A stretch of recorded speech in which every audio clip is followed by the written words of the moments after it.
Guys আজকে চলে এসেছি আলিপুর মিউজিয়াম, যেখানে কিছুক্ষণের মধ্যে কেউ বলে বিপ্লবী, কেউ বলে ডাকাতের ট্রেলার লঞ্চ হতে চলেছে। জিদ্দ উপস্থিত থাকবে আর ট্রেলার লঞ্চ করবে।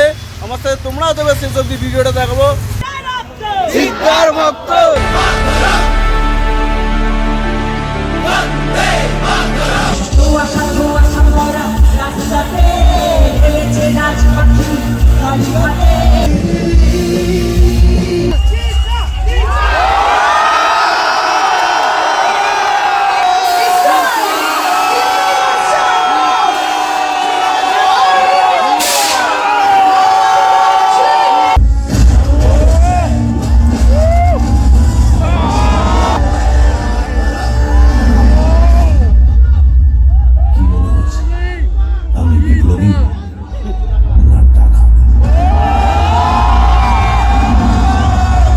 তিনটে সিংহকে দেখেছেন,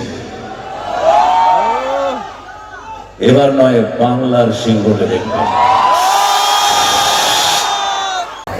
তো গাইস ফাইনালি ট্রেলার লঞ্চ হয়ে গেছে। একদম ধামাকাদার ট্রেলার ছিল। কেউ বলে বিপ্লবী, কেউ বলে একদম। তো গাইস 14 তারিখ রিলিজ হচ্ছে। তো I am very excited for watch this movie. Please আপনারা কি এক্সাইটেড মুভির জন্য? তো 14 আগস্ট টিকিট বুক করুন। আর আপনারা দেখতে যাচ্ছেন কি যাচ্ছেন কিনা কমেন্ট করে আমাকে জানান।